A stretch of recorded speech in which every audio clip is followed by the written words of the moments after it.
meeting is being recorded.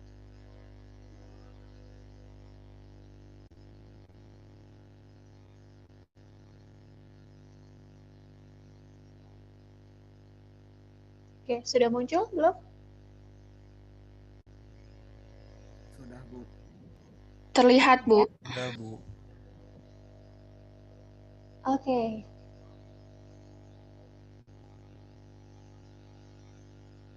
Oke. Saya buka dulu. Bismillahirrahmanirrahim. Assalamualaikum warahmatullahi wabarakatuh. Selamat pagi ya, teman-teman 1C Teknik Kimia. Mohon maaf sekali kita harus mengalokasikan waktu libur kita untuk tetap kuliah ya, karena ini adalah materi terakhir untuk mata kuliah Statistika Teknik Kimia. Ini adalah kuliah ke-13 ya. Untuk kuliah ke-14 adalah pengayaan soal, jadi nanti akan saya upload soal persiapan untuk teman-teman mempersiapkan UAS.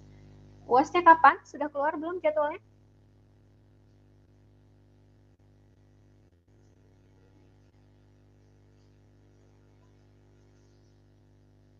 Start kalau nggak salah. Jadwal statistika kapan? Senin ya? Wow, hari pertama. Oke, jadi nanti saya akan kasih gambaran gitu ya, gambaran soal UAS. Soalnya tidak akan plek sama, tapi itu akan memberikan pengayaan untuk teman-teman. Silakan dikerjakan, tidak wajib dikumpulkan ya untuk soal pengayaan, tapi silakan saya anjurkan, saya sangat merekomendasikan untuk dikerjakan supaya teman-teman terlatih dalam menganalisis dan memahami soal statistik. Oke, untuk pertemuan kali ini kita akan membahas mengenai design of experiment, rancangan blok acak lengkap atau biasa disebut atau disingkat dengan RBAL gitu ya, rancangan blok acak lengkap. Dalam melaksanakan eksperimen atau tugas akhir kalau teman-teman ya nantinya di teknik kimia itu biasanya teman-teman secara sadar atau tidak itu sudah melakukan design of experiment gitu ya, sudah merancang percobaan mengenai topik yang teman-teman pilih gitu ya. Nah, untuk membuat rancangan blok acak lengkap itu minimal teman-teman memiliki atau membutuhkan 16 data, tapi tidak semuanya TA atau penelitian gitu ya itu bisa menghasilkan data yang banyak, mungkin karena waktu yang tidak cukup, karena apalagi sekarang ya untuk TA itu sangat waktunya itu sangat mepet sekali. Di semester yang sama teman-teman juga harus melakukan kerja praktek, jadi memang waktunya itu berhimpit-himpitan gitu ya. Itu biasanya yang menjadi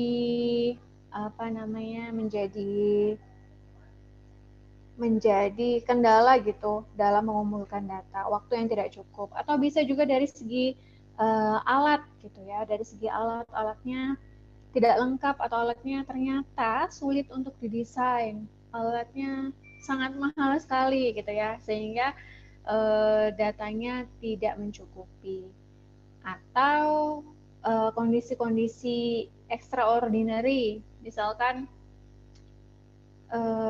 setahun yang lalu gitu ya kita menghadapi PPKM yang on off gitu ya, itu sangat berdampak sekali untuk mahasiswa yang melaksanakan TA, apalagi TA yang basah yang harus mengambil data eksperimen di lab, karena ketika PPKM-nya dilonggarkan kita bisa masuk kampus, bisa eksperimen dan lain-lain, melakukan percobaan di penelitian di laboratorium, mengambil data dan lain-lain. Kemudian ketika kasus COVID-nya naik lagi, PPKM-nya tiba-tiba diketatkan lagi, levelnya naik lagi, sehingga kampusnya lockdown sampai batas waktu yang tidak bisa ditentukan. Nah, itu adalah contoh kasus-kasus extraordinary, sehingga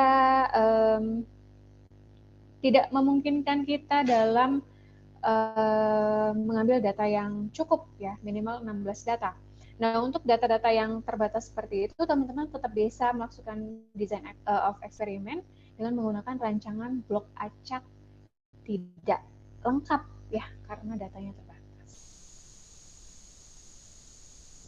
Oke, sasaran perkuliahan kita pada pagi hari ini yang pertama adalah menggambarkan hubungan antara ANOVA.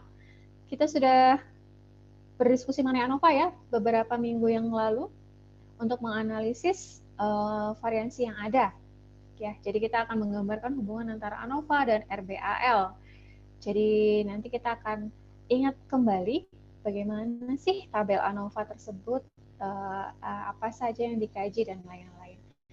Oke, yang kedua menjelaskan prinsip RBAL, dan yang ketiga membuat model matematis RBAL.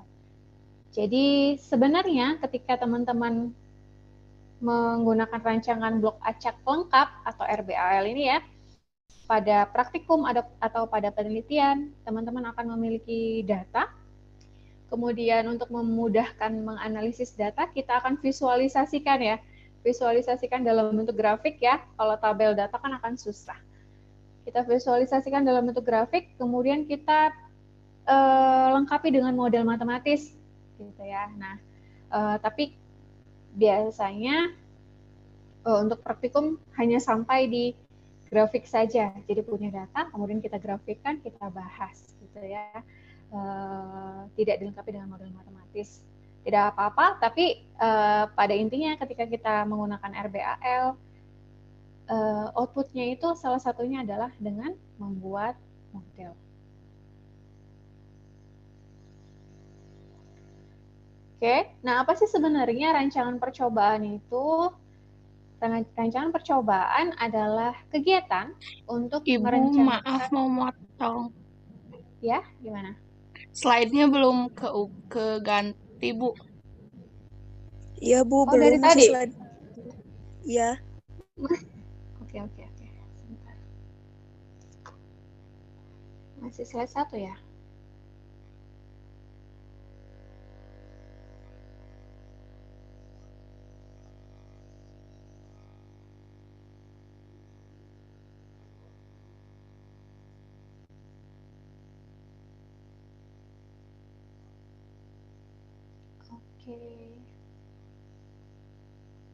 Oke, sudah terlihat? Sudah bisa pindah slide? Sudah Sudah, aman, Bu. Bu. Oke, ini tadi sasaran ya, yang sebelumnya saya jelaskan sasarannya 1, 2, dan 3. Oke, kemudian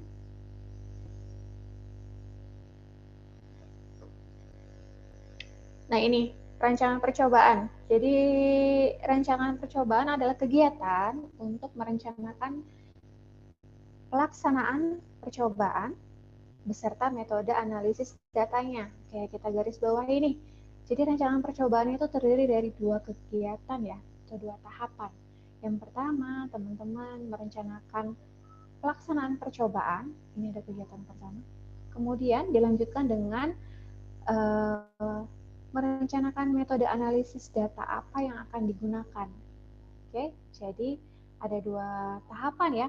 Tidak hanya merencanakan teknis percobaannya akan seperti ini. Ini menggunakan reaktor, kemudian suhunya sekian, pH-nya sekian gitu. Tidak cukup sampai di situ, tapi harus dilengkapi dengan metode analisis datanya. Ketika kita punya data penelitian, analisis data apa yang akan kita gunakan? Teman-teman sudah belajar ya, uji T, kemudian uji F, apakah menggunakan ANOVA atau yang lainnya gitu ya. Nah, itu. Jadi rancangan percobaan itu meliputi kedua tahapan proses melaksanakan percobaan dan juga metode analisis data yang akan teman-teman gunakan ketika sudah mendapatkan data penelitian misalkan. Oke, selanjutnya dalam kuliah ini kita akan berdiskusi bagaimana sih merancang percobaan dengan memakai perangkat yang tepat. Jadi yang pertama, peneliti harus menentukan berapa sih jumlah variabel bebas atau kalau dalam statistik ya disebutnya dengan faktor. Oke, berapa sih jumlah variabel bebas yang akan digunakan atau yang akan dikaji? Kemudian, berapa jumlah variabel terikatnya? Dalam statistik disebutnya respon ya. Dan adakah kemungkinan adanya variabel pengganggu atau nuisance? Dari kata noise ya, gangguan.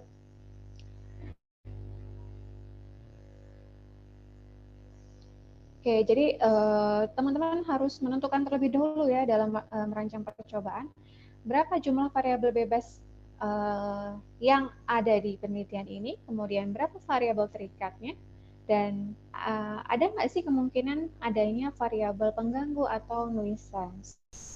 Kalau untuk TA biasanya menggunakan dua variabel bebas.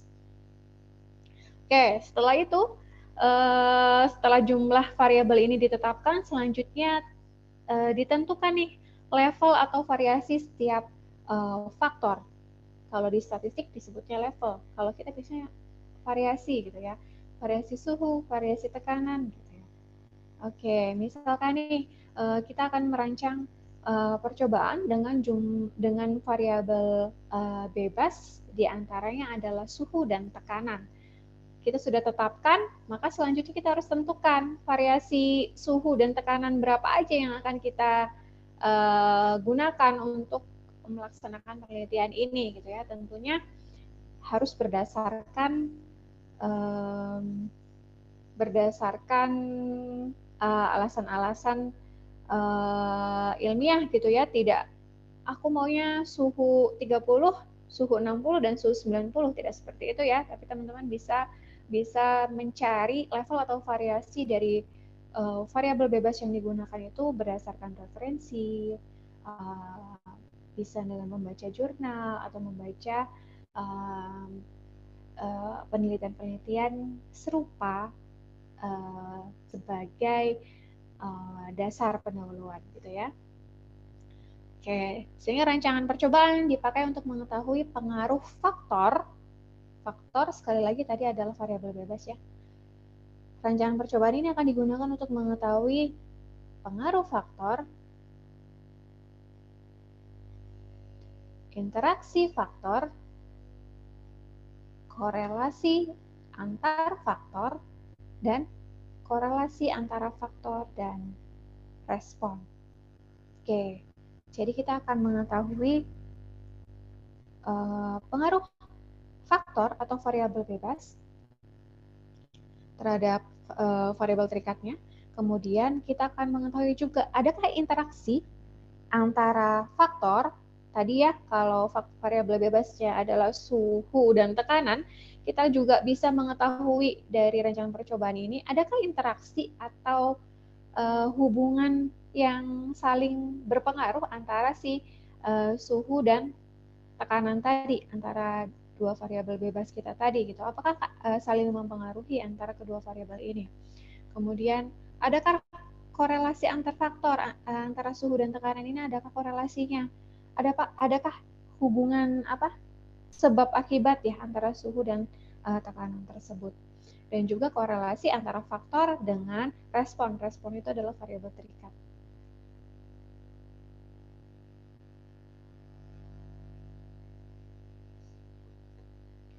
Oke, ini adalah rancangan percobaan. Nah, rancangan acak lengkap adalah perluasan dari konsep analisis variansi. Jadi ini itu pengembangan dari ANOVA ya, dengan prinsip membagi eksperimen menjadi beberapa blok. Dilakukan bila terdapat nuisance faktor atau faktor-faktor selain yang diujikan yang keberadaannya diketahui dan dapat dikontrol, tetapi kita tidak ingin mengujinya dalam percobaan tersebut gitu ya. Jadi kita tahu nih ada nuisance faktor dalam rancangan percobaan kita. Kemudian nuisance faktor tersebut dapat dikontrol, tapi kita nggak mau nguji itu gitu, nggak mau mempertimbangkan faktor itu dalam percobaan kita gitu ya. Sedangkan block adalah suatu metode untuk mengatasi pengaruh dari nuisance factor tersebut. Nah, kita tahu ada nuisance factor, jadi kita bisa menggunakan metode block untuk mengatasi adanya faktor-faktor pengganggu tersebut, gitu ya. Nuisance factor ini contohnya ada pengamat.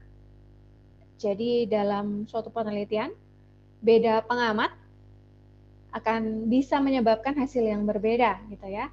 Kemudian ada operator, beda operator bisa juga nih hasilnya berbeda, gitu. Kemudian ada peralatan, meskipun mungkin speknya sama,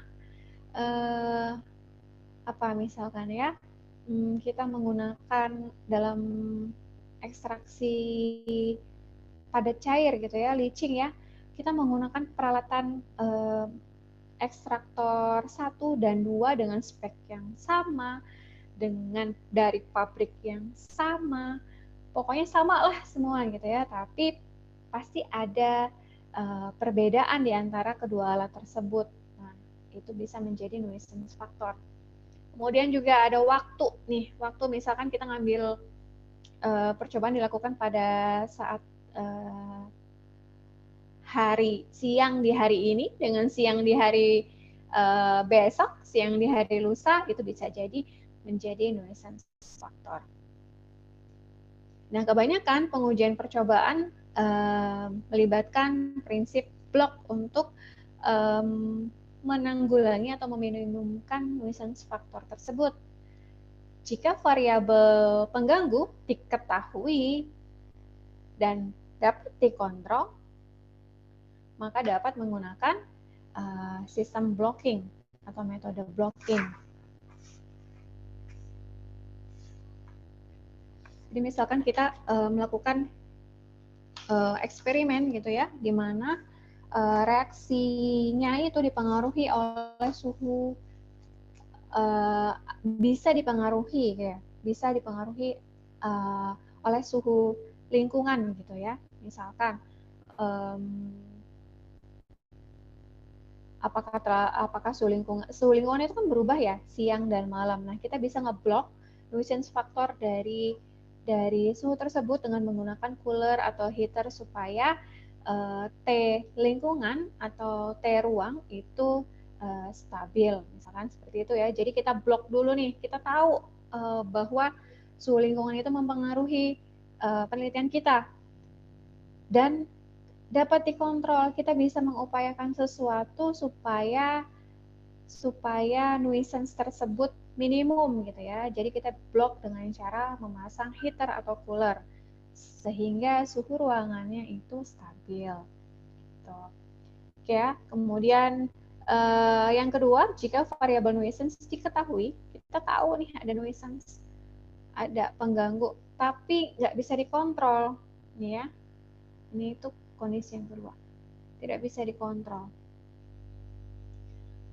Maka digunakan analysis of covariance untuk menghilangkan efek dari nuisance factor tersebut. Jadi misalkan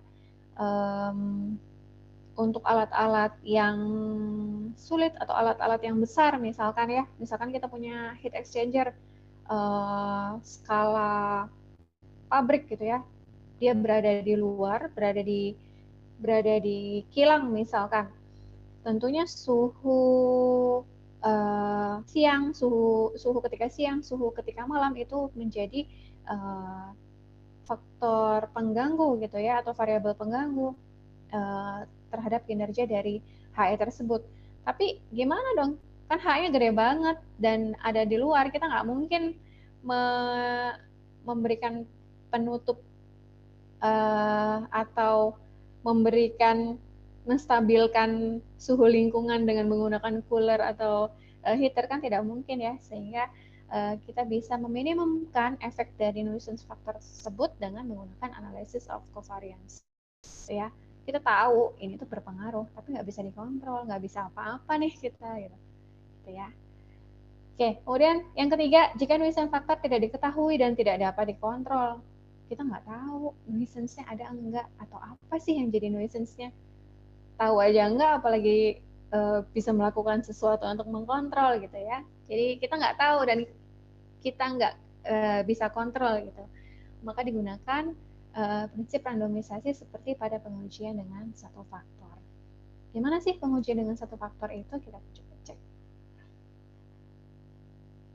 Oke, ini adalah design of experiment dengan one factor design faktorial. Jadi hanya satu faktor saja, didesain untuk satu faktor saja. Contohnya, ada seorang peneliti ingin melihat nih pengaruh dari 4 jenis katalis berbeda terhadap konversi reaksi. Oke, pengaruh dari 4 jenis katalis terhadap konversi reaksi. Untuk masing-masing jenis katalis akan dilakukan pengujian sebanyak 4 kali di dalam reaktor. Ada 4 jenis reaktor yang digunakan, dan ternyata masing-masing jenis reaktor berbeda dan dapat mempengaruhi hasil pengujian konversi. Oke, berarti ada, meskipun jenisnya sama ya, reaktor, tetapi dia itu mempengaruhi hasil pengujian dari konversi.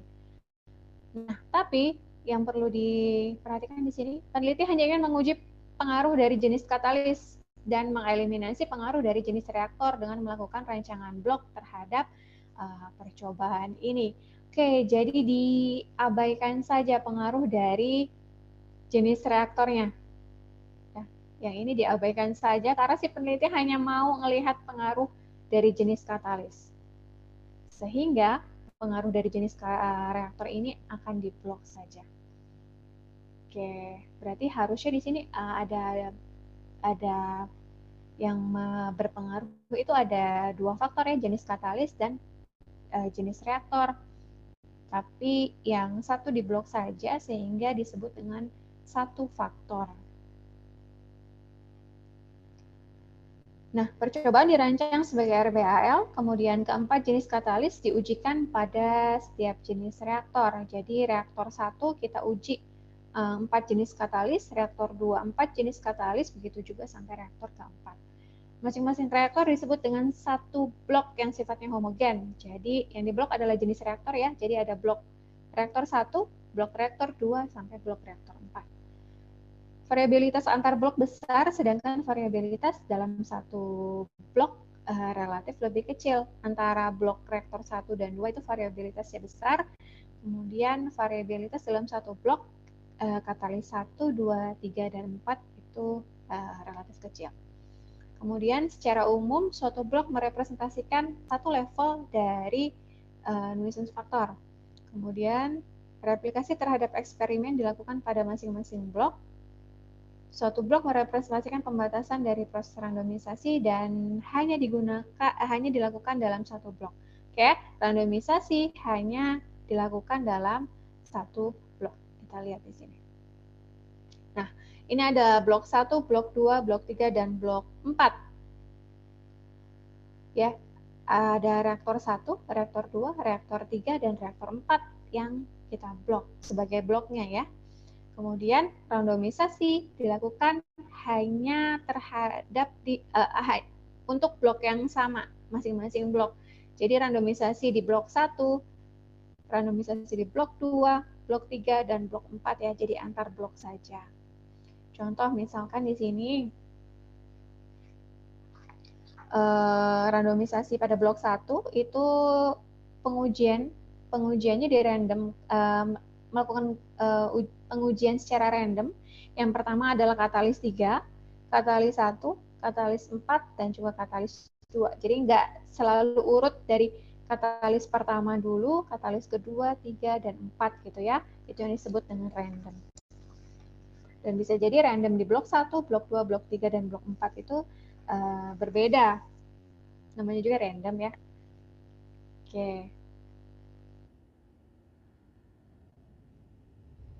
Nah ini ya, di reaktor 1 atau di blok 1 itu yang pertama diuji adalah katalis 3 dulu. Kemudian katalis 1, katalis 4, katalis 2. Di reaktor 2 berbeda lagi nih, 3 dulu, 4 dulu, kemudian 4, 2, dan 1. Begitu juga dengan selanjutnya sampai reaktor 4 atau blok keempat.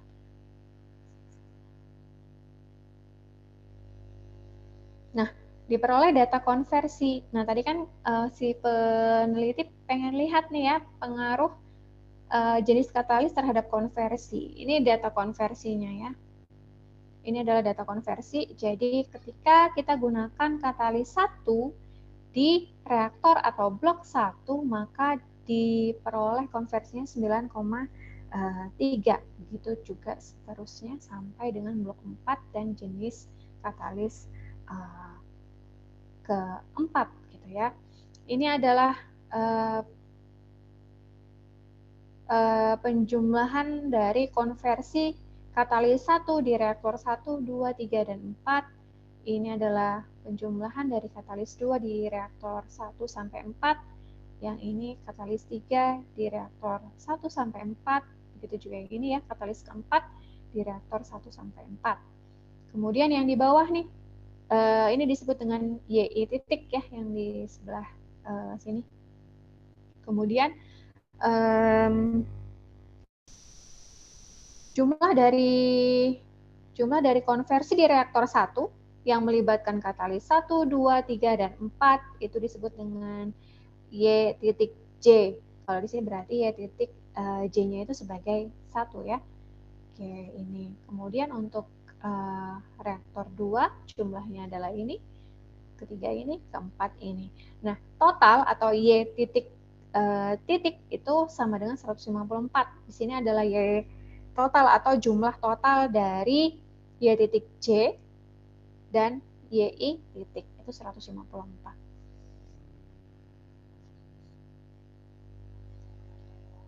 Nah, ini adalah model RBAL. A itu adalah level percobaan dan B itu adalah blok. Jadi ini adalah B. Ini adalah A-nya. Ya, ya. A tadi adalah level percobaan dan B adalah blok, maka model statistik untuk RBAL adalah YIJ sama dengan rata-rata total atau mu ditambah theta I atau efek dari percobaan ke I ditambah beta J atau efek dari blok ke J ditambah epsilon IJ atau random error yang berdistribusi normal gitu ya. Dengan I itu 1, 2 seterusnya sampai A dan J-nya 1, 2 sampai B. A-nya tadi adalah level percobaan ya, B adalah blok.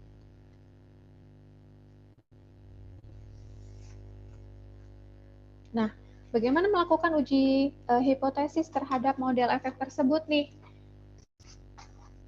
Apakah ada perbedaan atau ada efek dari hipotesis ya? Kita bisa lihat nih, kita susun dulu hipotesis 0 dan hipotesis 1-nya ya. Bisa menggunakan mu untuk rata-rata atau tau. Ya, tau tadi itu adalah efek percobaan. Mu adalah rata-rata ya. Oke, nah H0 itu ketika mu 1 sama dengan mu 2 sama dengan mu 3 dan seterusnya sampai mu alpha gitu ya. Ketika mu 1 sama dengan mu 2 sama dengan mu 3 dan seterusnya, maka berarti tidak ada perbedaan ya. Tidak ada perbedaan karena sama ya, mu-nya sama. Semua mu-nya sama, mu 1, mu 2, mu 3 dan seterusnya itu tidak sama atau tidak ada perbedaan.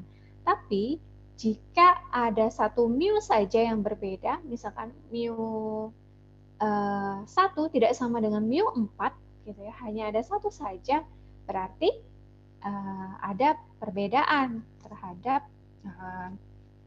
rata-rata, nilai dari rata-rata tersebut gitu ya.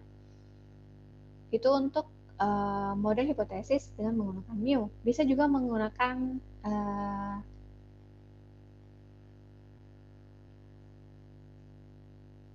efek. Kita bisa melihat ada atau tidak adanya efek. Sama ya, hampir sama dengan menggunakan rata-rata. Nah, ini adalah analisis variansinya. Jadi untuk menghitung atau membuat tabel ANOVA, kita harus hitung dulu ada sum of square total, sum of square treatment, sum of square block, dan sum of square error gitu ya. Ini adalah formulanya atau rumusnya. Berarti apa nih? Sigma I ke 1 sampai ke A, sigma J ke 1 sampai ke B, YIJ dikurangi dengan Y rata-rata total dipangkat 2 sama dengan sekian, sekian, sekian, sekian gitu ya. Ini adalah rumus SST. Jadi SST adalah ini rumusnya. Kemudian SS treatment adalah ini, SS block yang ini, dan ini yang bawah itu adalah SSE. Gitu ya. Kalau mau dilihat satu-satu, ini teman-teman bisa lihat SST itu ini ya, yang di sini tadi. SS treatment yang ini, yang B. Kemudian SS block yang ini, dan SS error yang ini. Oke, nah ini teman-teman sudah pernah menggunakan formula ini sebenarnya ketika kita melakukan analisis variansi dengan Excel. Kalau teman-teman ingat ya, kita pernah manual, walaupun menggunakan Excel, tapi kita hitung manual yang kita hitung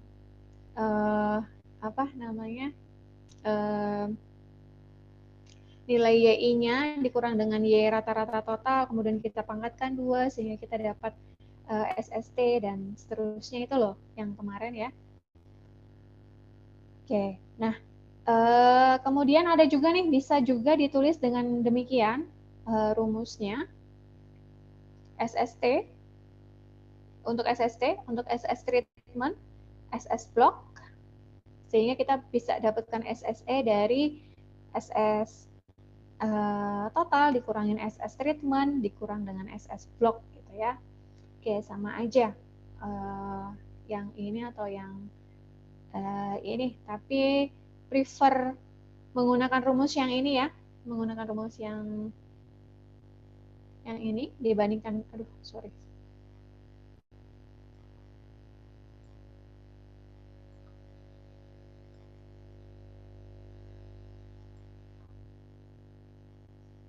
kita bisa menggunakan rumus yang ini saja sebaiknya, karena error akibat pembulatannya lebih minim gitu ya dibandingkan dengan rumus yang sebelumnya. Kalau yang sebelumnya kan ini pakai rata-rata ya. Ini adalah Y rata-rata total, ini adalah YI rata-rata, Y titik J rata-rata, dan ini juga rata-rata semua nih. Nah, dalam pembulatan rata-rata itu biasanya ada yang dalam melakukan pembulatan pasti berbeda ya dengan angka aslinya gitu ya. Nah, tapi jika diakumulasikan, karena ini adalah sigma akan lumayan berpengaruh gitu ya. Jadi disarankan teman-teman menggunakan ini saja, rumus yang ini. Oke. Untuk derajat bebas dari sum of square total adalah sekian, treatment sekian, block sekian, SSS sekian. Jadi menyesuaikan ya derajat bebasnya, menyesuaikan sum of square apa yang akan teman-teman hitung. Selanjutnya, di tabel ANOVA kita perlu rasio sum of square treatment, block, dan error, di mana bisa dihitung dari nilai sum of square tersebut dibagi dengan derajat bebasnya gitu ya, sehingga nanti bisa dilakukan uji hipotesis dengan distribusi F. Nah, ini ya, ini adalah tabel ANOVA untuk RBAL. Jadi sumber variansinya ada treatment tadi ya, treatment atau variasi tadi ya. Kemudian ada block yang kita blocking, nuisance yang kita blocking, kemudian ada errornya. Kemudian ada jumlah kuadrat untuk berbagai masing-masing sumber variansi, dilengkapi dengan derajat bebasnya. Kemudian kita bisa hitung rata-rata kuadratnya atau rasio SS-nya, berarti SS treatment dibagi dengan derajat bebasnya, begitu juga dengan yang lain. Kemudian kita bisa hitung hitung atau FO-nya ya. Kita bisa hitung FO-nya dari MS treatment dibagi dengan MSE. Jadi yang treatment dibagi dengan yang error. Kita bisa dapatkan F hitung. Nah, F hitung inilah yang akan kita bandingkan dengan F tabel. F tabel seperti kemarin sudah teman-teman praktekkan caranya mencari F tabel sudah bisa ya.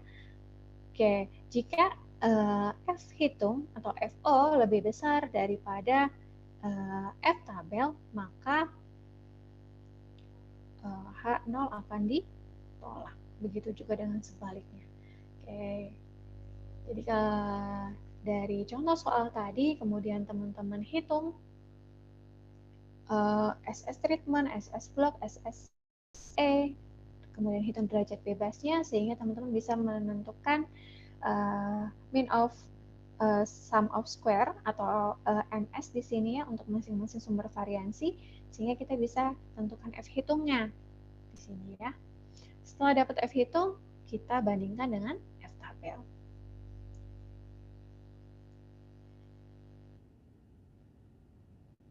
Oke, untuk lebih memudahkan, kita coba contoh soal ya. Ini adalah eksperimen dengan satu faktor atau one factor design faktorial. Jadi contoh ini akan melihat keausan ban mobil berdasarkan 4 merek ban, merek A, B, C, dan D gitu ya, yang akan dibandingkan setelah masing-masing menempuh perjalanan sejauh 20.000 km. Untuk maksud itu digunakan sampel masing-masing 4 buah dari tiap merek yang dipasang secara acak pada 4 buah mobil gitu ya. Jadi ada 4 buah mobil, kemudian 4 buah mobil dengan menggunakan yang dipasangkan 4 buah dari setiap merek A, B, C, dan D. Kemudian setelah 20.000 km, menempuh perjalanan 20.000 km, keausan ban itu diukur sehingga diperoleh data sebagai berikut.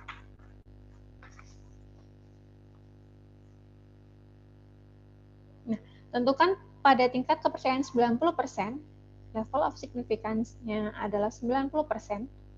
Jadi tidak serta-merta selalu 95 ya, sebenarnya tingkat kepercayaan itu. Kalau 90% berarti dia agak kurang pesimis gitu ya,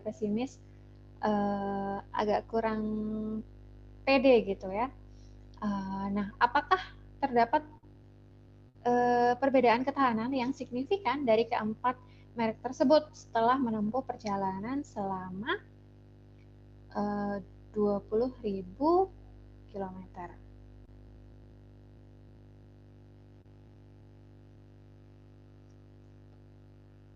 Oke, kita coba cek. Oke, ini adalah data yang tadi ya, ini adalah merek ban, di mana ada 4 merek yang digunakan, A, B, C, dan D, sehingga N-nya adalah sama dengan 4. Atau jumlah kolomnya ada 4. Kemudian jumlah pengujiannya ada 4 juga ya, yang ke bawah ada 4 pada masing-masing ban gitu ya, yang merek A 4 kali, B 4 kali, C 4 kali, dan D 4 kali. Oke, kemudian ini sigma XR di sini itu adalah penjumlahan dari mobil pertama dengan merek ban A, B, C, dan D gitu ya. Itu juga selanjutnya. Kemudian ini adalah penjumlahan dari merek ban A yang digunakan pada keempat mobil gitu ya, mobil 1, 2, dan 3 jumlahnya 57. Begitu juga dengan yang merek B, C, dan D. Sehingga kita peroleh jumlah totalnya adalah 193.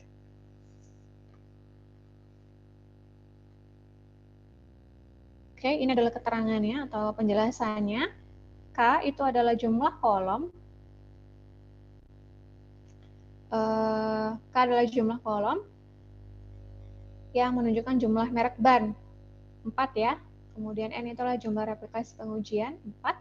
Kemudian N besar itu adalah jumlah observasi atau pengujian, berarti K dikali 4 ya, jumlah merek bannya dikalikan dengan jumlah replikasi pengujiannya, berarti 4 kali 4, 16.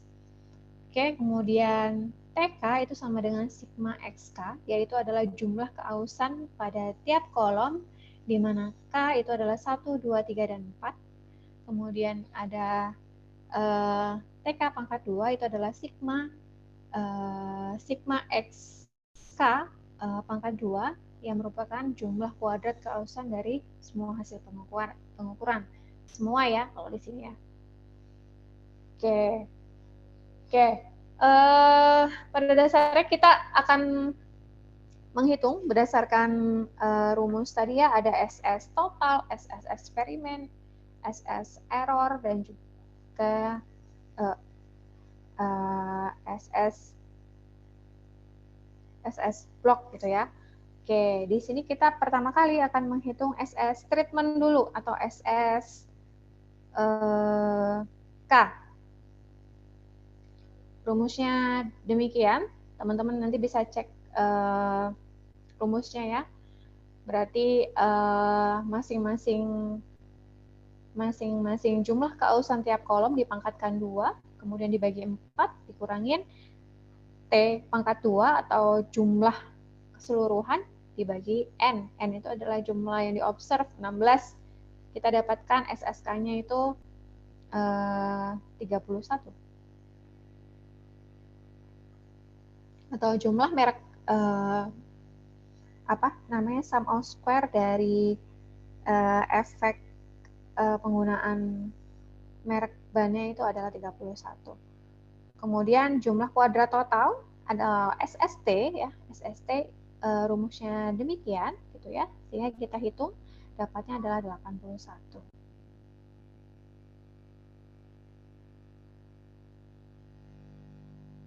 Oke, bentar. Ini kok 3,14 ya.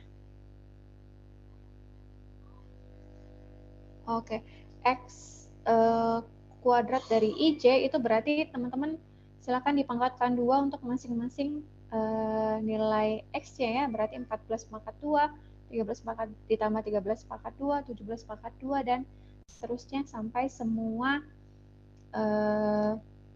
sampai merek ban ke D dan uji replikasi keempat. Gitu ya. Oke, berarti ini mungkin ada kekeliruan. Sehingga didapatkan SST-nya adalah 81.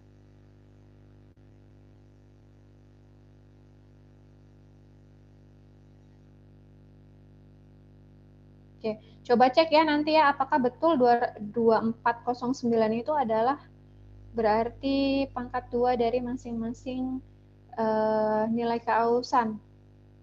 Berarti harusnya 14 kuadrat ditambah berapa tadi? 13 kuadrat ditambah 17 kuadrat sampai kolom keempat atau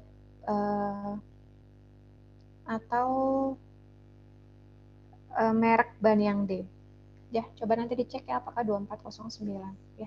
Rasanya nggak mungkin kalau 3,14 pangkat 2 ditambah 4,13 pangkat 2 hasilnya 2000-an ya. Oke.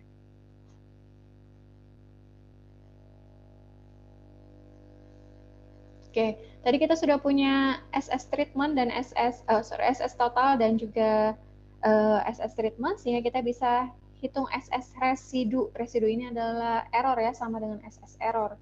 Berarti yang SS total dikurangi dengan SS treatment atau SSK tadi diperoleh SS errornya adalah 50. Oke, kita lihat setelah mendapatkan sum of square pada masing-masing sumber variansi, kita hitung rata-rata jumlah kuadratnya. Berarti adalah nilai SS-nya dibagi dengan derajat kebebasannya gitu ya untuk yang treatment dan juga yang error. Sehingga didapatkan mean of square K itu adalah 10,33 dan mean of square residual adalah 4,17. Setelah didapatkan ini, teman-teman bisa hitung nilai F hitungnya. F hitung adalah rasio antara mean of square K dibagi dengan mean of square residual, sehingga diperoleh nilai F hitungnya adalah 2,48. Oke, setelah itu teman-teman bandingkan dengan yang F tabel.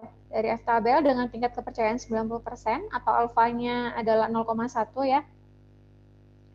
Derajat kebebasannya 3 dan 12 diperoleh nilai F tabelnya adalah 2,61. Oke, ketika kita dapatkan F hitung sekian dan F tabel sekian, H0-nya diterima atau ditolak?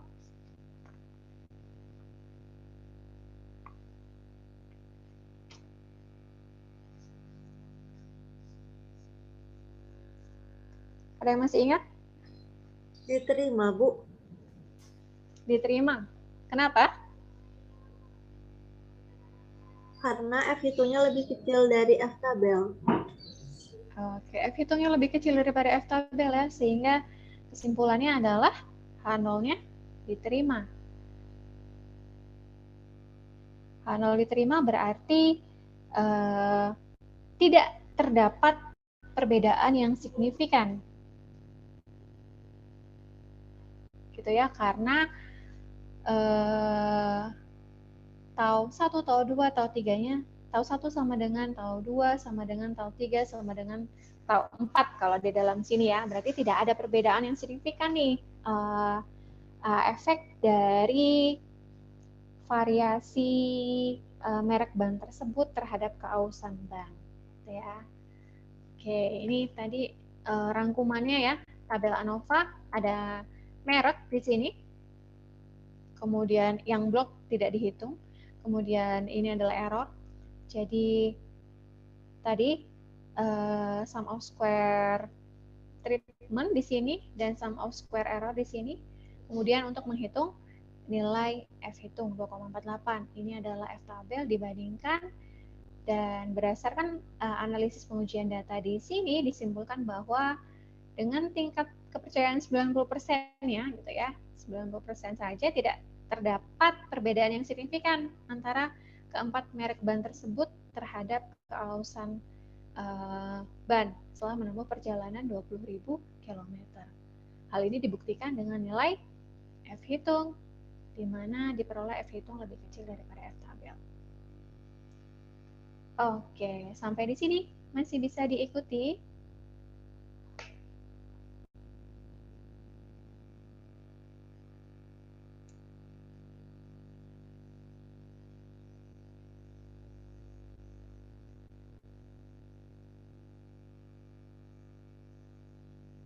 Masih bisa diikuti?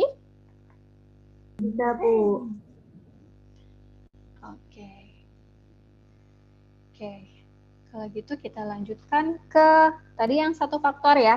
Satu faktor desain faktorial, kita lanjutkan ke yang dua faktor. Gimana sih kalau misalkan ada dua faktor? Tadi sebenarnya ada dua faktor juga, tapi yang faktor nuisance-nya kan di blok nih. Jadi yang kita uji apakah berpengaruh atau tidak itu hanya satu faktor saja kan. Oke, kita akan lihat setelah ini bagaimana kalau misalkan keduanya itu mempengaruhi gitu ya. Oke.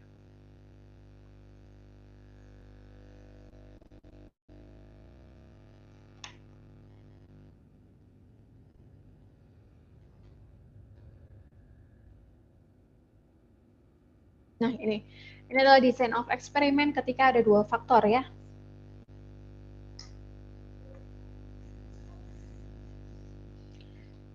Rancangan faktorial dua faktor adalah untuk melihat pengaruh dari efek perubahan dari dua faktor atau variabel terhadap eksperimen. Jadi di sini ada dua faktor. Misalnya, pengaruh dari faktor A dan B terhadap suatu eksperimen. Efek suatu faktor didefinisikan sebagai perubahan rata-rata respon yang disebabkan oleh perubahan variasi atau level faktor tersebut. Jadi ada dua ya, ada dua faktor yang berpengaruh terhadap eksperimen. Oke, misalkan di sini contohnya adalah penelitian mengenai umur baterai gitu ya. Mengenai umur baterai, di sini ada dua faktor yang mempengaruhi, yaitu tipe bahan dari baterai tersebut dan juga suhu. Ada dua ya. Ada dua yang berpengaruh, yaitu jenis bahan dan juga temperatur di sini ya. Bahannya ada bahan tipe 1, 2, dan 3, sedangkan temperaturnya 15, 70, dan 125 derajat Fahrenheit. Oke, di mana? Nah, ini ada lagi nih. Di mana untuk masing-masing percobaan dilakukan replikasi data sebanyak N kali. Ya, bisa 2 kali, bisa 4 kali, bisa 3 kali gitu ya, sebanyak N kali. Nah, kalau di sini berarti replikasi datanya ada 4 kali. Untuk masing-masing percobaan ya, untuk material tipe 1 di suhu 15 derajat Fahrenheit, kita ambil data sebanyak 4 data. Begitu juga dengan tipe yang kedua, ada 4.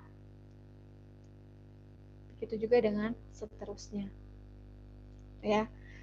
Nah, disarankan dalam replikasi data itu sama antara yang di sini, yang di sini, yang di sini, sampai akhir itu sama. Misalkan di sini 4, di sini juga 4, di sini juga 4, di sini juga 4 gitu ya, supaya tidak sulit nanti dalam melakukan analisis. Jadi replikasinya sebisa mungkin sama. Oke, nah persoalan percobaannya adalah apa sih pengaruh dari jenis bahan tipe 1, 2, dan 3 dan temperatur 15, 70, dan 125 terhadap umur baterai. Terhadap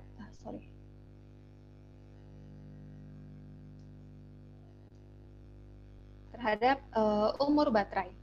Yang kedua, adakah pemilihan bahan yang memberikan umur baterai yang lebih panjang tanpa memperhatikan pengaruh temperatur? Nah, dia pengen lihat nih korelasi antara umur baterai dengan temperatur. Oke, nah persoalan percobaan ini biasanya ketika teman-teman melakukan penelitian ya, yang menjadi rumusan masalah. Jadi kalau bikin proposal, yang di bab awal itu kan ada pendahuluan.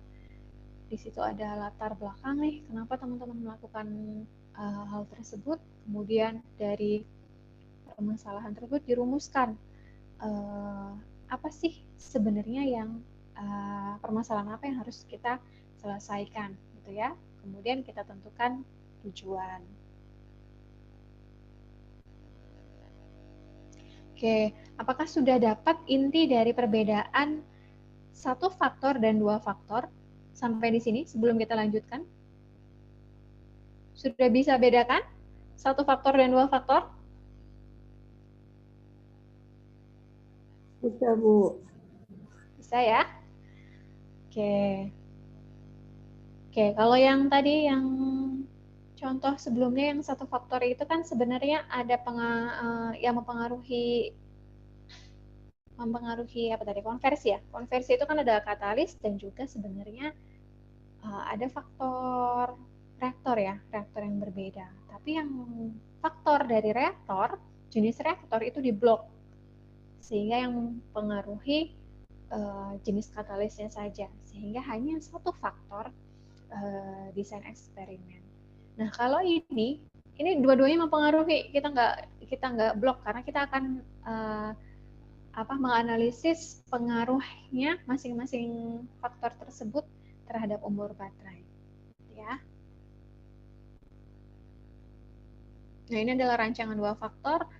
Ada faktor A di sini, 1, 2 sampai A, kemudian ada faktor B di sini, ada 1, 2 sampai B, di mana pada masing-masing dilakukan replikasi atau pengambilan pengulangan data, ya, di sini sampai N, ya. N itu adalah jumlah replikasi. Nah, model efeknya, model matematis model matematis untuk yang dua faktor, ini ada YI CK sama dengan mu atau rata-rata ditambah tau I atau efek dari level ke I pada faktor A ditambah beta J atau efek dari level ke J dari faktor B. Sedangkan yang ini adalah efek dari interaksi faktor A dan B, sedangkan yang ini adalah random error, ya. Jadi yang berbeda itu dari ini, ya, yang berbeda, ya. Karena ada dua faktor, jadi diketahui efek dari interaksi antara faktor 1 dan faktor 2 atau faktor A dan faktor B. Kalau yang model satu faktor kan hanya satu faktornya, jadi pasti tidak ada interaksi antar faktor karena faktornya hanya satu, gitu, ya. Ini adalah modelnya untuk yang dua faktor.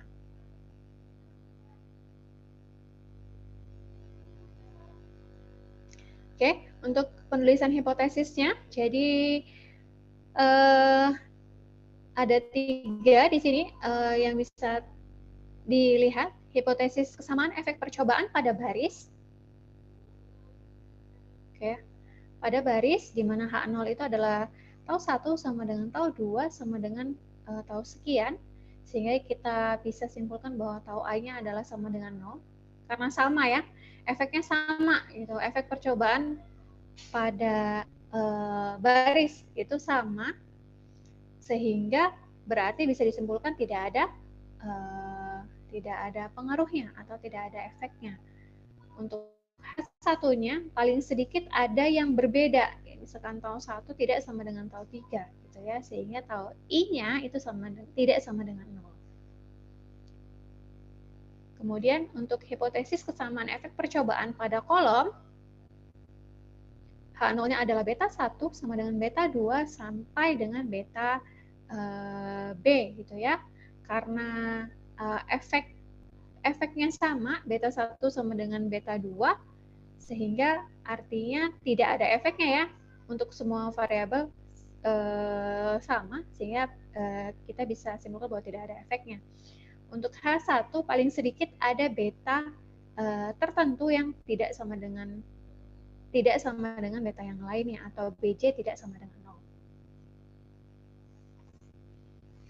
Nah, kemudian yang ketiga, hipotesisnya apakah antara baris dan kolom atau faktor A dan faktor B itu ada interaksi atau enggak, gitu, ya. Ada hubungan yang saling mempengaruhi atau enggak nih antara faktor A dan faktor B.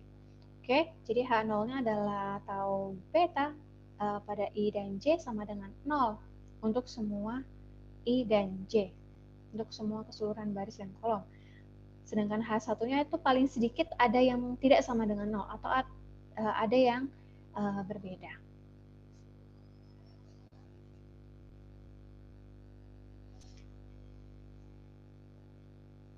Oke, nah ini adalah formulanya, ya. Teman-teman bisa perdalam lagi nanti.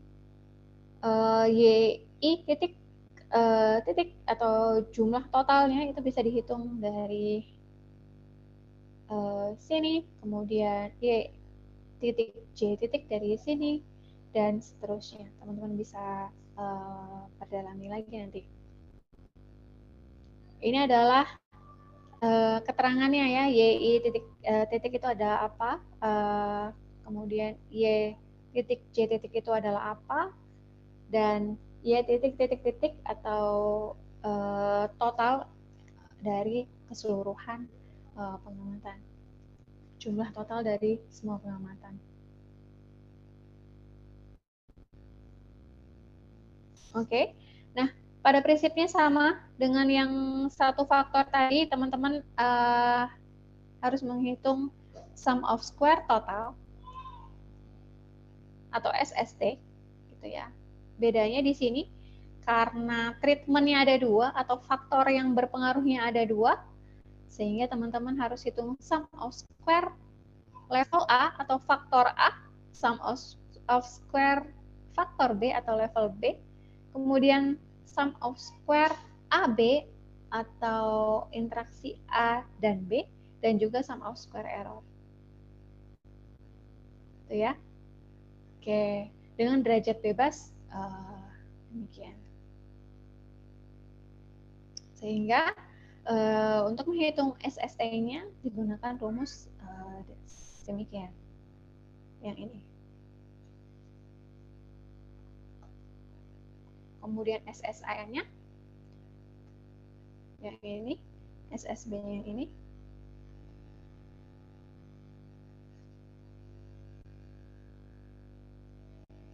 Kemudian SSAB-nya yang ini.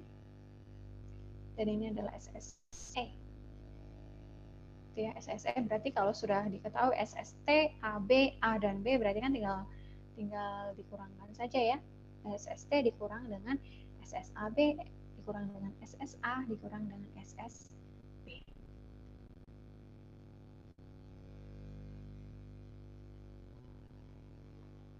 Oke, kemudian kita masukkan ke dalam tabel ANOVA. Ada dua faktor, ada dua treatment, berarti ada treatment A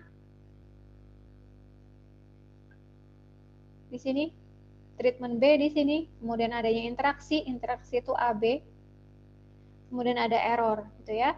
Sehingga kita cari jumlah kuadratnya untuk masing-masing sumber variansi, kemudian derajat bebasnya, kemudian kita bisa hitung rata-rata kuadratnya atau MS-nya, baik A, B, AB maupun yang error. Oke, kemudian setelah itu kita bisa hitung FO-nya atau F hitungnya ya. Untuk FO treatment A berarti MSA dibagi dengan MS error. Untuk FO treatment B, MSB dibagi dengan MSE. Untuk FO atau F hitung dari interaksi antara A dan B berarti MSAB dibagi dengan MSE. Oke ya.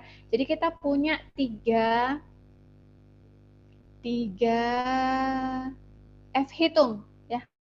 Ketiga F hitung ini masing-masing nanti akan dibandingkan dengan F tabel, sehingga teman-teman akan bisa melihat efek dari treatment A menggunakan FO yang atas, efek dari treatment B menggunakan FO yang di tengah, dan ada interaksi A dan B dengan menggunakan FO AB berdasarkan perbandingan dengan F tabel. Oke, ini adalah contoh jenis lain dari tabel ANOVA. Sama sih sebenarnya sama, hanya saja penulisannya aja ya. Tadi kan treatment A, B, AB gitu ya. Kalau di sini pakainya K itu adalah antar kolom. Kemudian R itu adalah antar lajur. Kemudian ada interaksi K kali R. Dan residual itu adalah error, gitu ya. Cara ngitungnya sama, sehingga hanya beda annotation-nya saja.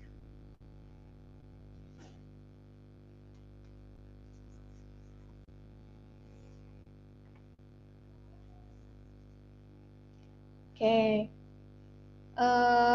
Berikutnya adalah contoh. Ini ada eksperimen dengan dua faktor ya. Tadi kita sudah bahas contoh yang satu faktor. Kita coba yang dua faktor, semoga nggak bingung ya. Oke.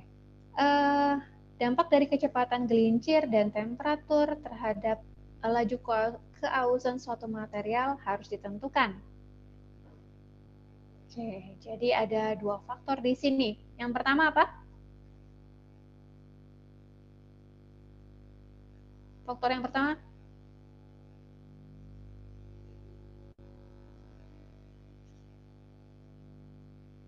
Kecepatan gelincir, Bu. Kecepatan gelincir. Oke, dengan faktor yang kedua? Temperatur.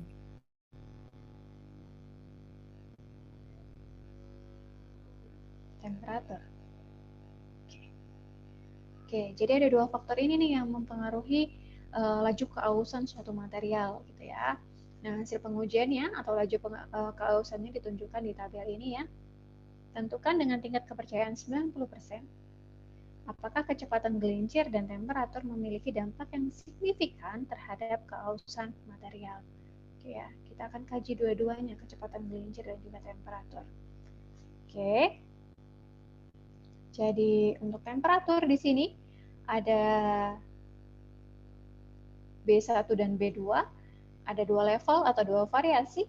Kemudian kecepatan gelincir ada A1 dan A2, ada dua level. Kemudian juga untuk replikasi masing-masing ada dua ya, masing-masing ya.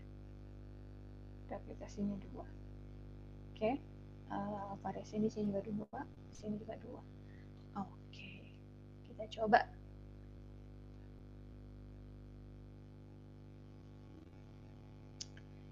Oke, untuk memudahkan atau menyederhanakan perhitungan harga-harga keausan atau nilai-nilai laju keausan dari setiap sel tadi dikurang 30 ya.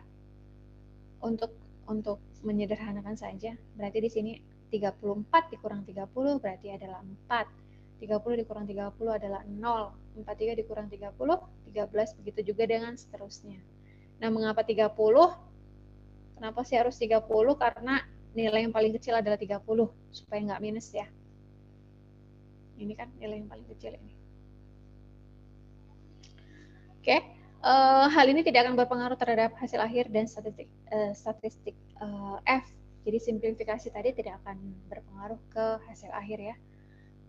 Oke, sehingga diperoleh tabel baru di bawah ini.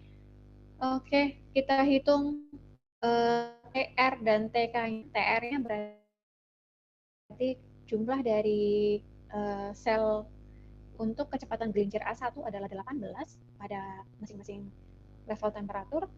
Untuk A2 adalah 54. Begitu juga dengan TK-nya. TK itu adalah jumlah dari laju keausan ketika menggunakan kecepatan gelincir A1 dan A2 pada temperatur B1. Ya, ini untuk B2-nya. Oke. Jumlah totalnya adalah 72. Oke ya. Dalam tabel ini K adalah jumlah kolom yang merepresentasikan jumlah temperatur. Ya, ada dua ya berarti ya. K-nya ada dua.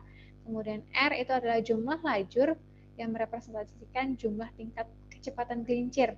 Ada dua juga ya.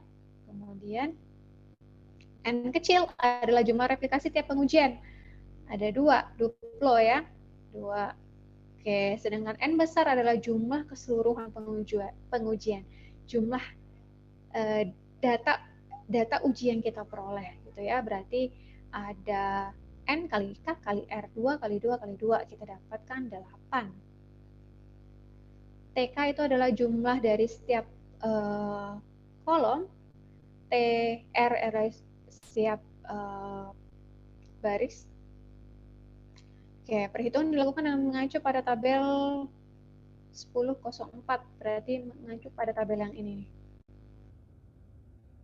Ya, teman-teman boleh mau pakai yang ini atau mau pakai yang ini, sama aja. Esensinya sama ya, cuman beda anotasi saja. Oke, kita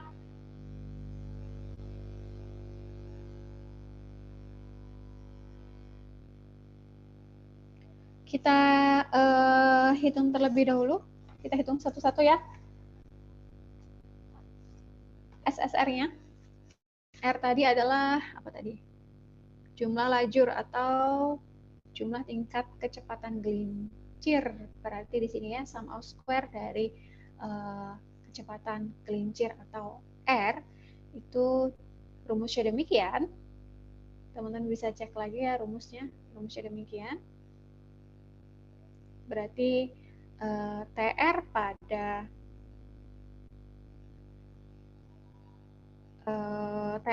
TR pada kecepatan gelincir A1 dan pangkat 2 ditambah kecepatan gelincir A2 pangkat 2. Ya, 18 pangkat 2 ditambah 54 pangkat 2. N-nya 2, K-nya 2, kemudian dikurang T atau totalnya, total jumlahnya 72 pangkat 2 dibagi 8. 8 itu adalah N besar. N besar itu N kali K kali R, 2 kali 2 kali 2.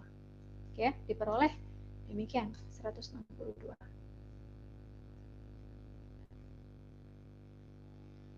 Oke, kemudian kita hitung jumlah kuadrat total atau SST. SST adalah sigma X kuadrat dari keseluruhan baris dan kolom dikurang T pangkat 2 per N. Oke ya, berarti setiap nilai dari laju keausan tiap kolom dan baris dipangkatkan 2, kemudian dikurang berapa tadi? 72 pangkat 2 dibagi 8 diperoleh 648 ya, sehingga kita dapatkan SS totalnya adalah 312. Oke, kemudian kita hitung jumlah kuadrat interaksi atau SSAB, bisa dikatakan SSAB atau SSKR gitu ya.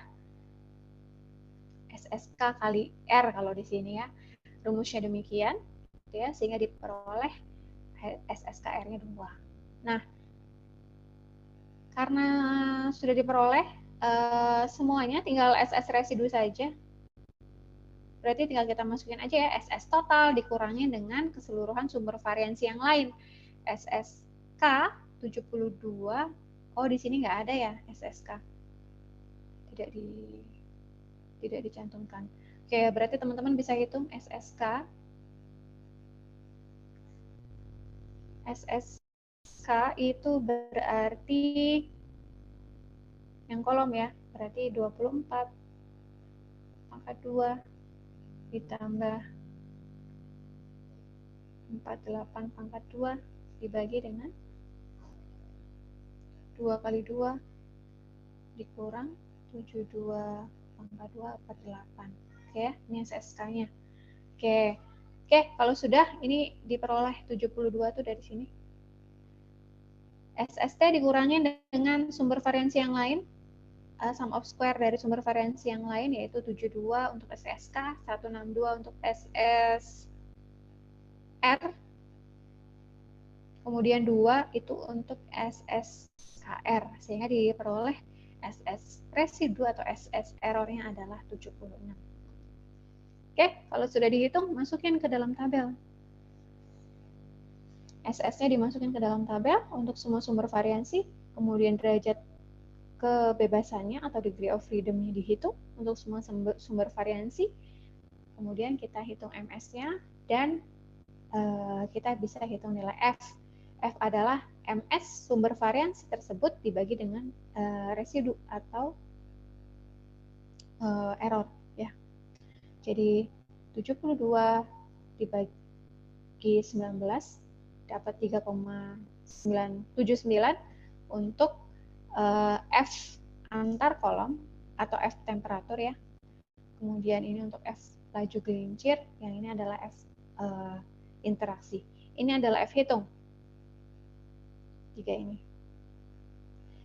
Kemudian kita tentukan F tabelnya. F tabelnya pasti sama ya untuk ketiganya. Ini adalah F tabel. Oke, berarti tinggal dibandingkan antara F hitung dan juga F tabelnya.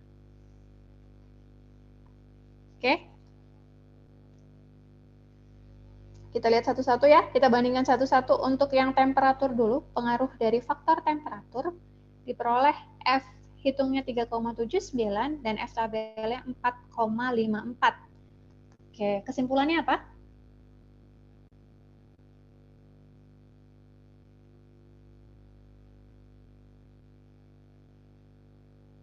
H0-nya ditolak atau diterima?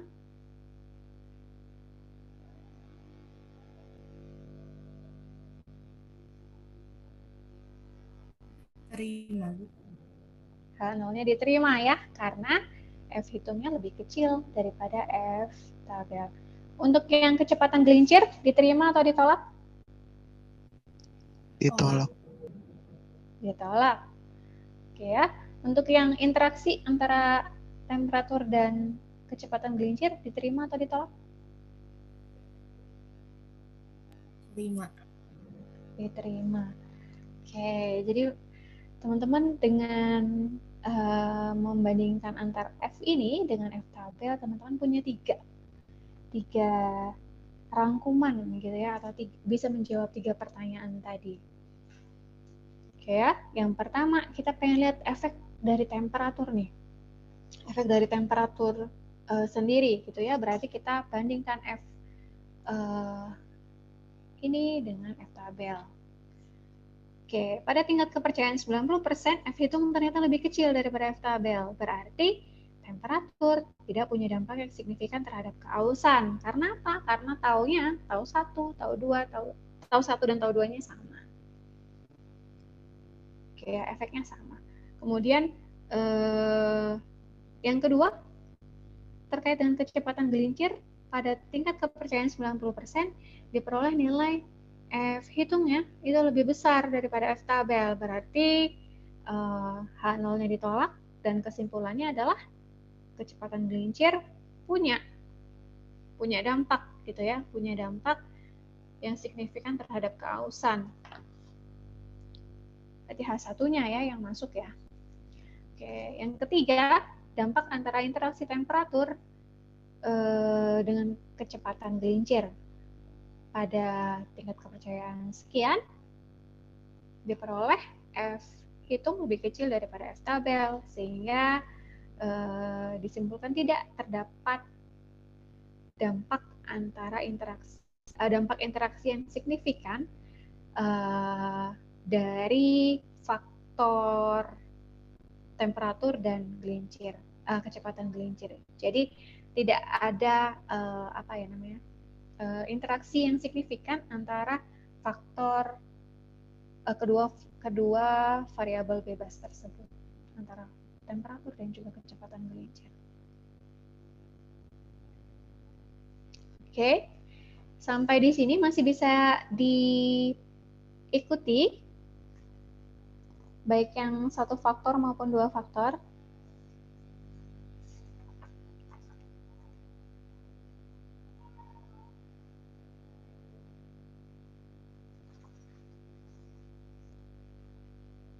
Masih bisa diikuti?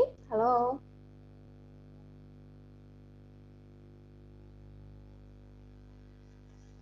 Bisa, Bu. Oke, saya.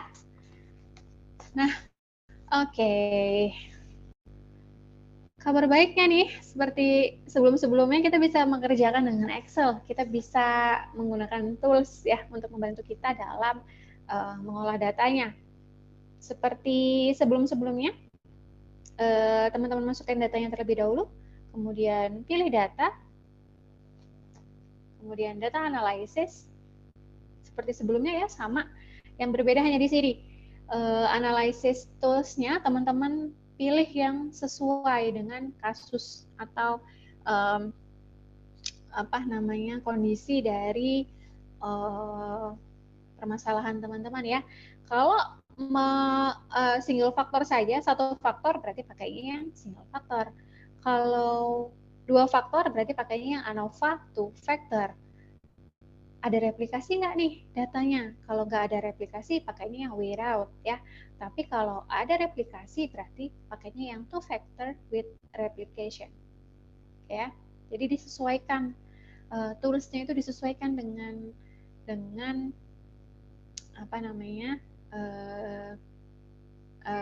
kondisi dari permasalahan yang ada, ya.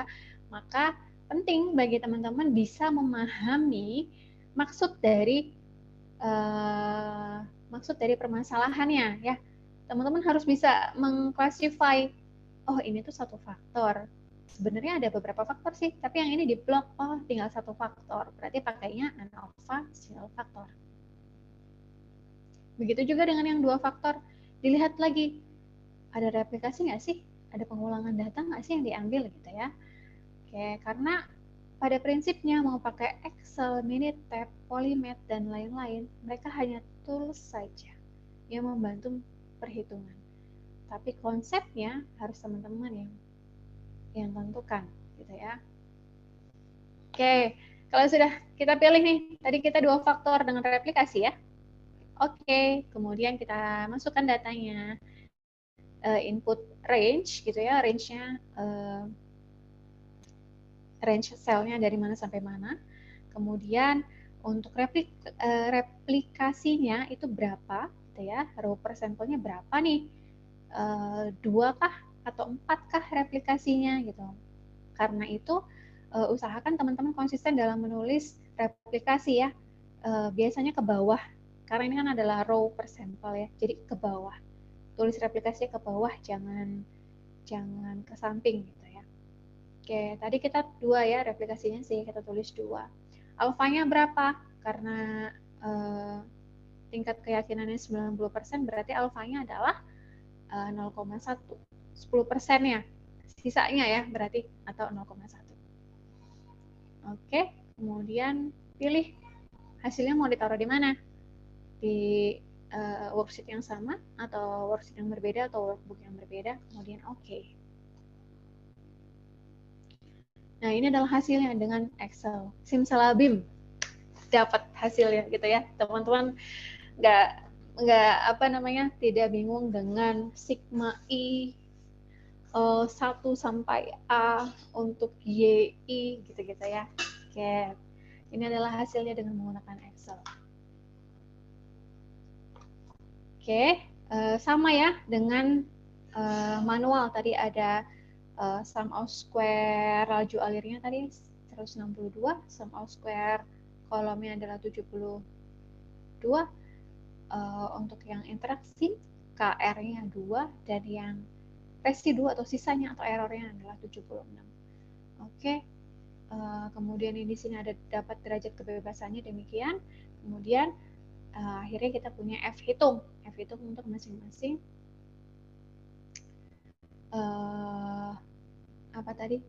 laju alir, kolom, dan juga interaksi. Kemudian dibandingkan dengan F kritik atau F tabel ya. Sudah deh, jadi deh, teman-teman hanya tinggal menyimpulkan. Oke.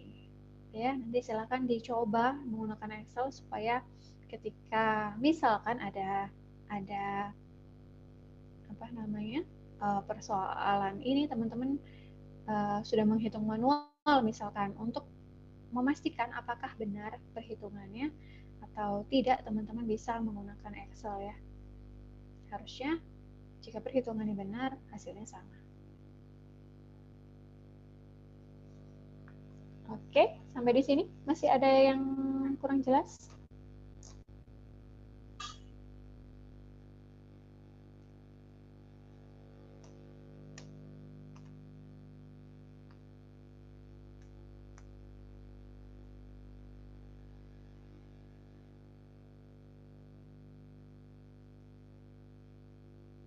Sudah jelas? Oke, kalau sudah, ini adalah tugas. Tugasnya ada 2, 14.1 dan 14.2.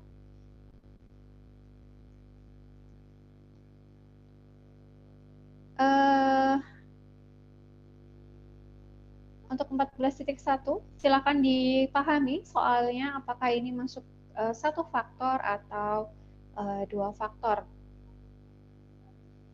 Begitu juga yang 14.2. Silahkan teman-teman kerjakan. Untuk tugas wajib dikerjakan ya. Kira-kira kapan bisa dikumpulkannya?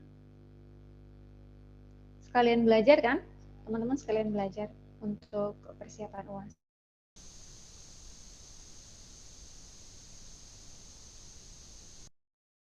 Gimana? Sanggup kapan nih ngumpulin tugasnya?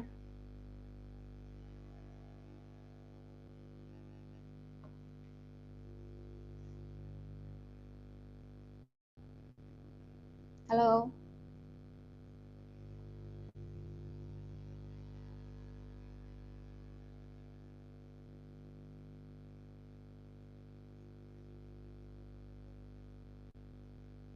Halo. Nggak ada suaranya sih, ada nggak ya orangnya? Kalau minggu depan gimana, Bu? Minggu depan ya. Oke. Oke, boleh. Silahkan. Tapi saran saya coba dikerjakan sebelum UAS ya. Maksudnya dikumpulkannya minggu depan nggak apa-apa. Tapi teman-teman coba sebelum UAS. Siapa tahu kasus-kasus seperti ini yang akan keluar ketika UAS, gitu ya. Coba dulu aja, ngumpulinnya minggu depan boleh. Tapi teman-teman coba kerjakan untuk persiapan pengayaan sebelum UAS ya. Oke. Oke, untuk tugas 41 kita tentukan sekarang aja nih. Kita coba nih. Ini adalah satu faktor atau dua faktor?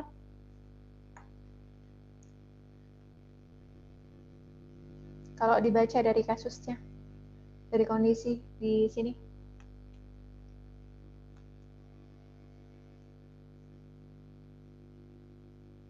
Satu, Bu.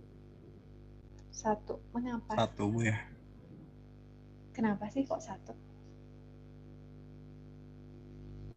Yang di kalimat peneliti hanya ingin menguji pengaruh laju alir dan mengeliminasi pengaruh dari jenis unit. Oke. Oke, sebenarnya berarti di sini ada beberapa variabel ya. Ada dua variabel ya yang berpengaruh ya. Ada laju alir dan juga unit sebenarnya ya. Unit tuh sebenarnya berpengaruh, tapi peneliti hanya ingin menguji pengaruh laju alir saja gitu ya. Dan unitnya, unit A dan B itu diblok. Sehingga faktornya hanya satu, yaitu laju alir untuk variasi 60, 70, 80, dan 90. Oke, jadi ini adalah satu faktor. Gitu ya, silakan nanti dikerjakan dengan menggunakan ANOVA satu faktor. Oke, yang kedua, kalau di sini satu faktor atau dua faktor?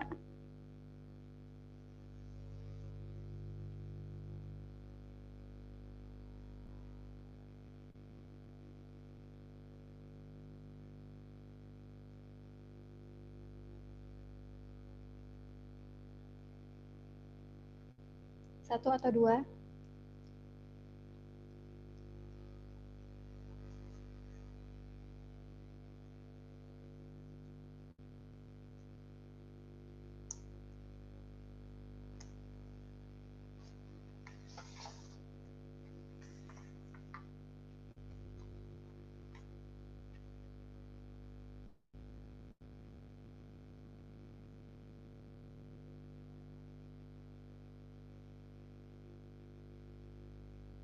Satu atau dua? Dua. Dua. Oke, berarti ada apa yang berpengaruh?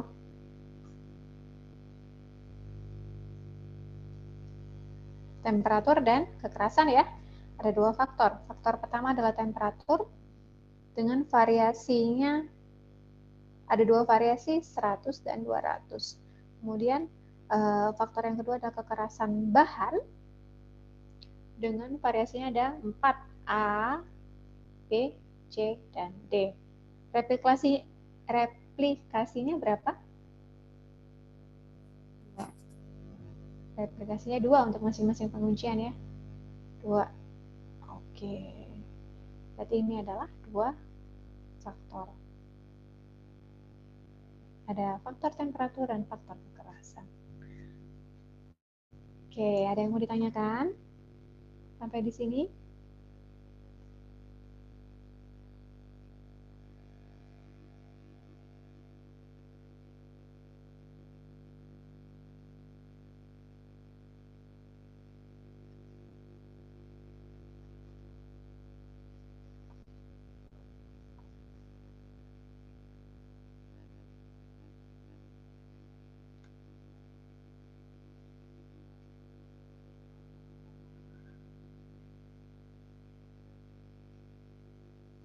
Oke, kalau tidak ada yang ditanyakan, untuk materi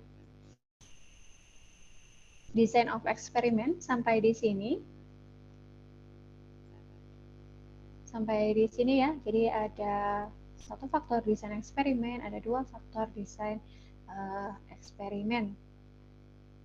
Oke. Untuk pengayaan soalnya, ini sebenarnya adalah pertemuan ke-14 ya. Teman-teman silakan kerjakan. Ini tidak wajib dikumpulkan kalau untuk pengayaan. Ini untuk apa ya namanya?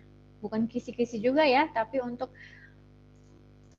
latihan saja, latihan sebelum UAS saja ya. Oke, di sini ada 3 soal, nanti akan saya upload di e-learning. Ada 3 soal ya di sini. Ini hanya gambaran saja, kira-kira tuh soal UAS tuh apa namanya? Akan tidak jauh dari seperti ini gitu ya. Mungkin berbeda tapi tidak akan jauh dari seperti ini. Oke, yang pertama adalah hasil pengujian katalis untuk menentukan hubungan variabel bebas X1, X2, X3 dengan variabel terikat. Oke, berarti ini adalah mengenai materi regresi linear multiple ya, multiple linear regression. Minggu lalu kita sudah belajar ini gitu ya, bagaimanakah kesamaan model matematis yang menunjukkan hubungan variabel bebas terhadap variabel terikatnya, kemudian berapa besar koefisien determinasinya, berapa besar korelasi variabel bebas dan terikatnya, dan apa artinya. Oke, ini minggu lalu sudah kita belajar mengenai ini ya. Oke, kalau soal nomor 2 kira-kira tentang apa? Ada yang bisa menganalisis, membantu menganalisis?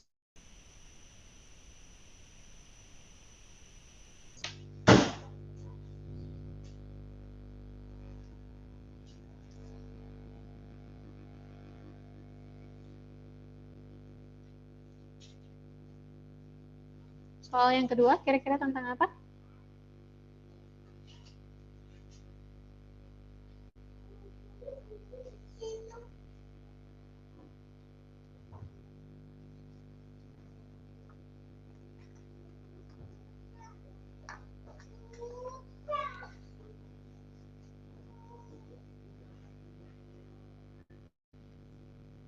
Tentang topik yang mana ini, yang soal nomor 2? Ada yang bisa menganalisis? Oke, kita lihat pertanyaan, apakah proses baru itu mengakibatkan berkurangnya polusi? Berarti kita melakukan uji apa di sini? Uji hipotesis ya. Kita melakukan uji hipotesis. Diingat kembali dalam melakukan uji hipotesis, teman-teman melakukan beberapa langkah, menentukan H0, H1, level signifikansi, kemudian uji statistik, dan membuat aturan keputusan, gitu ya. Diingat kembali materi uji hipotesisnya ya. Oke, berarti yang pertama ini soalnya mengenai regresi linear yang multiple atau yang berganda. Yang kedua tentang uji hipotesis. Yang ketiga, kalau yang ketiga ini tentang apa? Ada yang bisa berkomentar?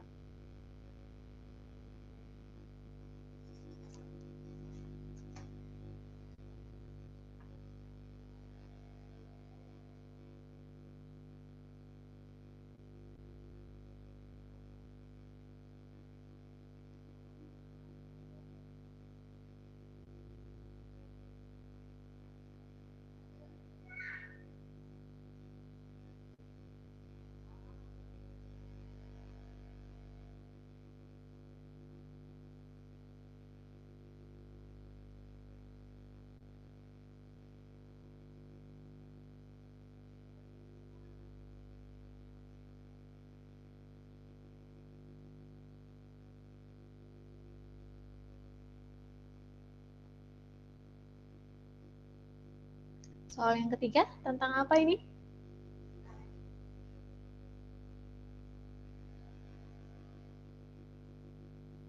Tentang modul yang tadi bukan, Bu?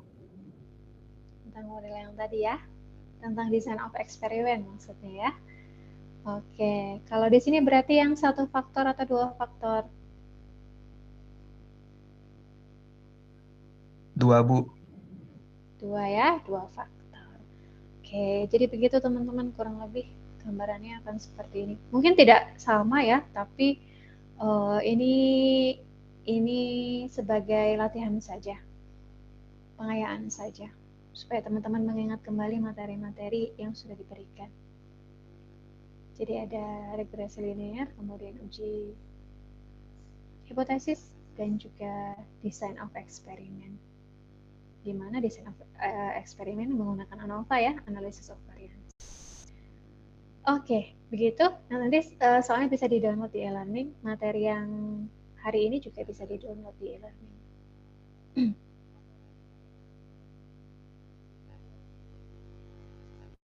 Oke, sampai di sini ada yang mau ditanyakan?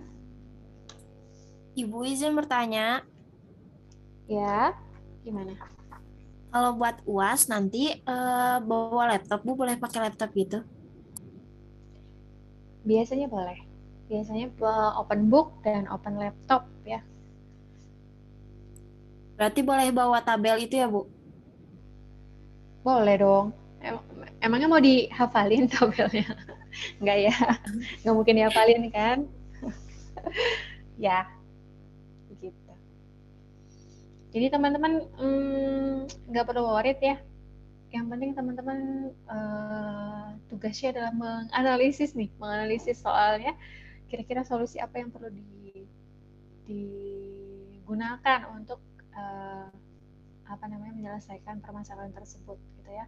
Kalau mengenai tools, insya Allah dimudahkan lah ya. Saya belum fix sih koordinasi dengan Pak Heri, kemarin masih ngobrol-ngobrol saja. Nanti akan segera saya infokan, tapi biasanya adalah open book dan juga open laptop.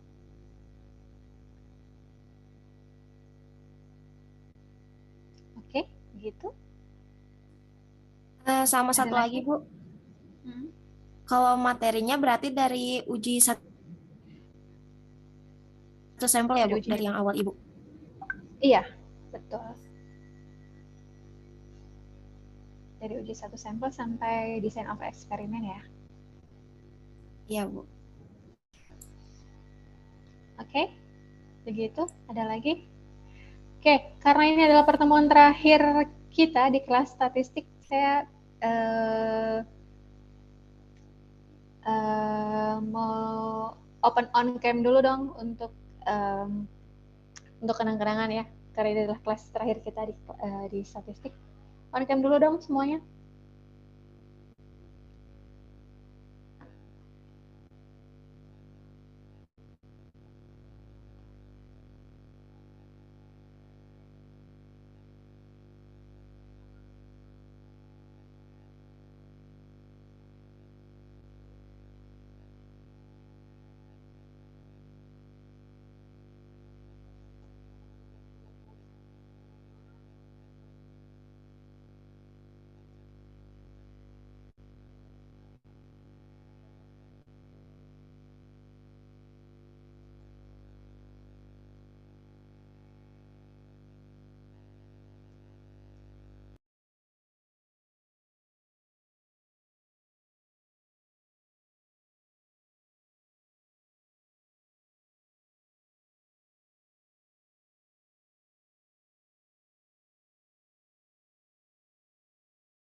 Nah, oke, kelihatan lah ya wajah-wajah optimis dengan tingkat kepercayaan 99% bisa mengerjakan ujian statistika di hari Senin.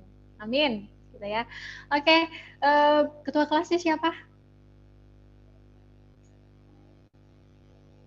Kita berdoa dulu yuk. Ketua kelasnya memimpin doa untuk kelancaran UAS statistika teknik kimia kita yang akan dilaksanakan pada hari Senin besok.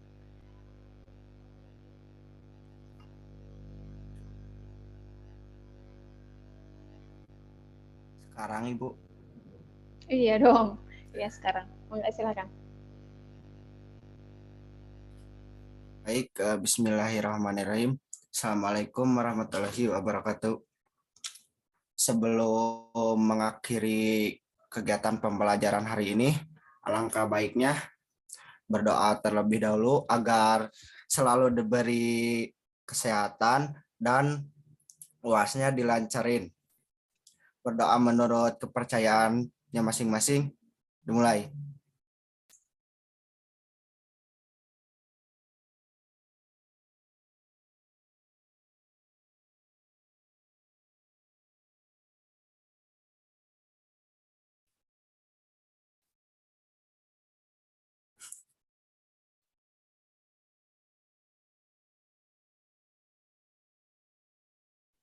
Berdoa cukup dan tidak pernah selesai. Oke, berdoa dicukupkan tapi tidak pernah selesai ya. Kita harus iringi setiap langkah kita dengan doa. Oke, untuk kenang-kenangan kita foto terakhir kali ya. Yuk. Oke, saya hitung ya. 1, 2. Oke, terima kasih. Oke, teman-teman itu akhir perkuliahan kita pada semester ini. Saya pribadi mohon maaf yang sebesar-besarnya jika dalam penyampaian maupun dalam menemani teman-teman berdiskusi mengenai materi statistik masih ada yang kurang, masih ada yang kurang berkenan di hati teman-teman semua. Saya mohon maaf. Doa saya semoga teman-teman sehat selalu dan sukses UASnya. Oke, saya akhiri. Wassalamualaikum warahmatullahi wabarakatuh. Waalaikumsalam warahmatullahi wabarakatuh. Terima kasih, Terima kasih, Bu. Terima kasih, Bu. Terima kasih, Bu.